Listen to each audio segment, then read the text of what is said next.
Cette douleur-là d'un seul côté du bassin, parfois c'est un pincement discret, parfois ça vous empêche de vous retourner dans le lit, de sortir de la voiture ou simplement d'enfiler une chaussette. Et le plus frustrant, c'est le scénario que j'entends le plus souvent, vous massez, vous étirez, ça se calme 2 jours et ça revient. Il y a une raison simple à cela. Quand on a mal d'un côté, on travaille ce côté-là.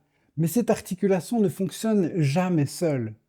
Le sacroiliac, c'est une balance, deux plateaux, un équilibre. Vous pouvez très bien libérer un côté et continuer à avoir des douleurs parce que l'autre côté n'a pas suivi.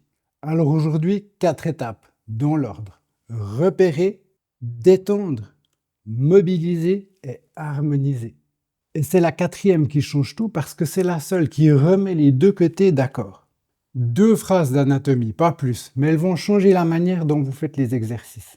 Le sacroiliac, c'est le point de rencontre entre votre dos et votre bassin. C'est pas une articulation qui dirige le mouvement, c'est une articulation qui transmet et qui équilibre. Le mouvement y est petit, mais il existe. Et quand il diminue, c'est le quotidien qui coince tout de suite. Marcher, se pencher, monter un escalier. Donc on va rien forcer, on va rien remettre en place.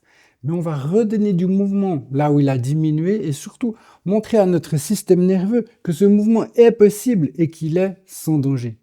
Il vous faut une balle mousse ou une balle de tennis, un élastique de sport et un petit matelas pour vous allonger. C'est tout.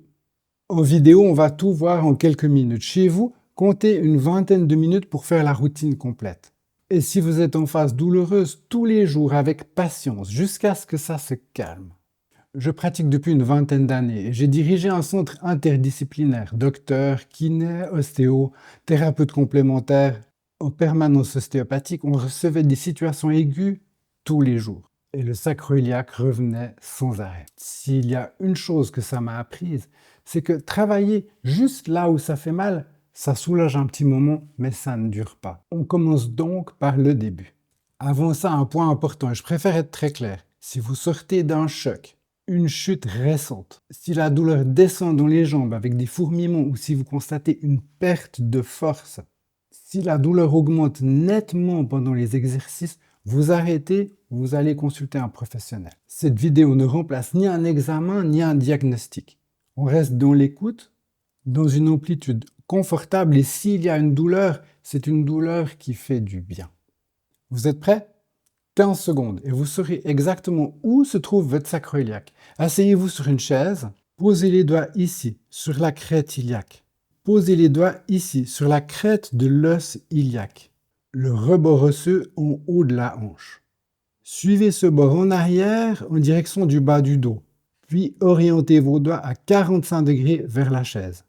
Vous allez rencontrer un endroit qui s'enfonce légèrement sous vos doigts. C'est lui, c'est le sacroiliac. Sur le squelette, on voit tout de suite pourquoi cette zone est stratégique. C'est là que la colonne vertébrale vient se poser sur le bassin. Maintenant, faites une chose pour moi, comparez les deux côtés. Est-ce qu'il y a un côté qui est plus sensible, plus dur, plus net sous les doigts? Retenez cette différence, c'est elle qui vous dira si la routine a fonctionné tout à la fin de la vidéo. Vous savez où c'est, et c'est précisément ici que beaucoup de gens vont trop vite. Ils veulent tout de suite mobiliser l'articulation. Le problème, c'est que les tissus sont verrouillés. C'est comme de démarrer une voiture avec le frein à main. Donc, on détend d'abord. Une règle avant de commencer, on commence toujours par le côté le moins douloureux et on fait les deux côtés. Allongez-vous sur le dos, une jambe repliée, le pied au sol. Placez la balle sous la zone que vous venez de repérer à l'endroit le plus tendu. Balle en mousse si vous êtes plus sensible, balle de tennis si vous avez besoin de sentir vraiment le contact. Et si vous n'avez rien, prenez un petit linge roulé, ça fera très bien l'affaire. Première chose, ne bougez pas. Laissez simplement votre poids se déposer sur la balle. Dans cette zone, les fascias sont denses et épais. Ça ne sert à rien de forcer. C'est la lenteur qui fonctionne. Vous ne parlez pas vraiment à un muscle, vous parlez à votre système nerveux. Maintenant, laissez le genou osciller gentiment d'un côté puis de l'autre et enfin, attrapez votre genou pour décharger complètement la hanche.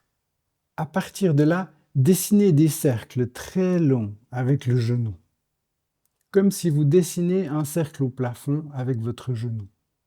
Vous tournez dans un sens, puis dans l'autre. Respirez normalement. Ne bloquez pas votre respiration. C'est une exploration. Observez votre cercle. Est-ce qu'il est parfaitement rond ou est-ce qu'il croche à certains endroits? Est-ce qu'il y a des à-coups? S'il accroche, c'est pas un problème. On passe par-dessus et on observe. Ce passage plus dur, on le mémorise. On verra s'il a changé au passage suivant. On prend le temps, on ralentit. Quand on arrive dessus, on s'arrête, on se détend, on respire. On laisse la zone se détendre et on continue. Explorez différentes amplitudes, différents points autour de la zone. Et petit à petit, le cercle devient plus rond, plus fluide et plus calme. Puis vous changez de côté. La zone est probablement plus calme, mais calmer, ce n'est pas remettre du mouvement. Ce sont deux choses différentes. On vient de travailler autour de l'articulation. Maintenant, on va aller chercher l'os lui-même. Et c'est souvent là que les personnes ressentent le premier soulagement. Voici la face externe de l'os iliaque. Et celle qu'on va poser d'abord sur le sol parce qu'elle va nous servir de point fixe. Allongez-vous sur le côté. Vous devez sentir l'os en contact avec le sol. Et si vous avez beaucoup de douleur, commencez par le côté le moins douloureux. La jambe du dessous est un peu moins fléchie que celle du dessus et vous placez la balle sous le genou du dessus. Restez un moment dans cette position. Vous avez déjà créé un bras de levier pour votre bassin. Maintenant, mobilisez doucement votre genou vers l'avant, puis vers l'arrière, en faisant rouler un peu la balle. Dos détendu, hanche détendue. Ici, on ne cherche pas à aller loin. On cherche à sentir que le mouvement devient un peu plus tranquille à chaque passage, un peu plus fluide.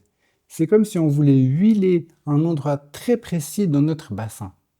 Si vous vous souvenez du passage qui crochait tout à l'heure, c'est le moment de vous en souvenir pour voir si ça a bougé. Puis faites l'autre côté.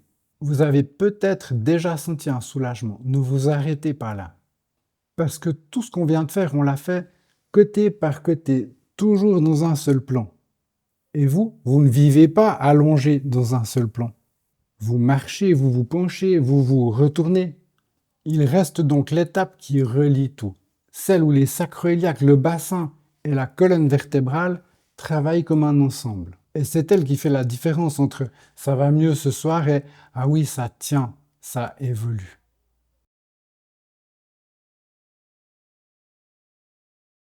Vous passez l'élastique autour d'une poignée de porte bien fermée. Et puis vous passez l'élastique autour de votre bassin. Vous êtes dos à la porte.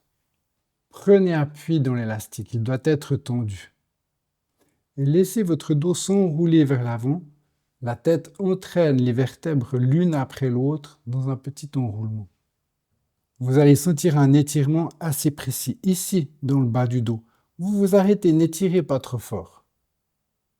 Dos enroulé, tête en avant. Laissez maintenant votre tête décrire un cercle autour de votre bassin, comme ça.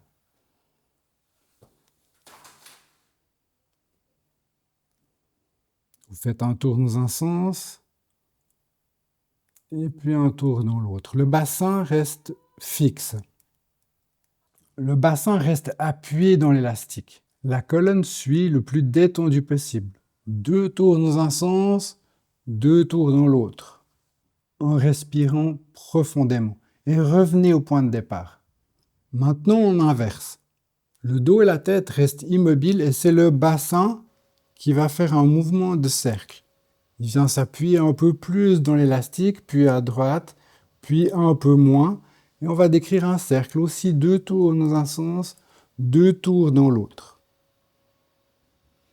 L'élastique se tend et se détend au fur et à mesure que vous tournez. Et maintenant les deux ensemble. Le bassin tourne dans un sens et la tête dans l'autre.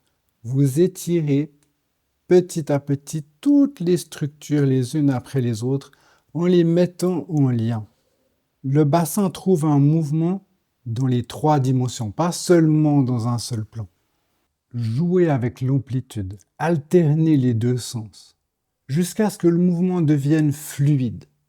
Et maintenant le test. Remettez vos doigts sur la zone que vous avez repérée tout au début. Comparez les deux côtés. Est-ce que la différence est toujours aussi nette? Regardez ce que vous venez de faire. Vous êtes parti d'un seul côté sur un point douloureux. Et vous avez terminé par un mouvement global où tout le bassin et la colonne travaillent ensemble. C'est ça l'idée à retenir. Travailler le sacro-iliaque uniquement là où ça fait mal, ça ne suffit presque jamais. Refaites cette routine chaque jour tant que la douleur est là. Vous ne faites pas juste des exercices, vous apprivoisez votre corps. Vous montrez à votre système nerveux que le mouvement est possible et qu'il peut être sans douleur. Et il reste une pièce, parce que le bassin, c'est un anneau. Derrière vous, vous avez les deux sacro-iliaques, ceux qu'on vient de travailler. Mais devant, il y a une troisième articulation qui ferme l'anneau et qui doit aussi absorber des contraintes. C'est l'articulation de la symphyse pubienne. Quand elle ne suit pas, la douleur a tendance à revenir, même derrière, même quand vous avez bien fait. C'est pour ça que beaucoup de personnes tournent en rond avec ces douleurs. C'est le sujet de la prochaine vidéo. Si vous voulez comprendre votre bassin en entier, abonnez-vous. Dans la prochaine vidéo, on va parler de cette articulation presque toujours oubliée. À bientôt!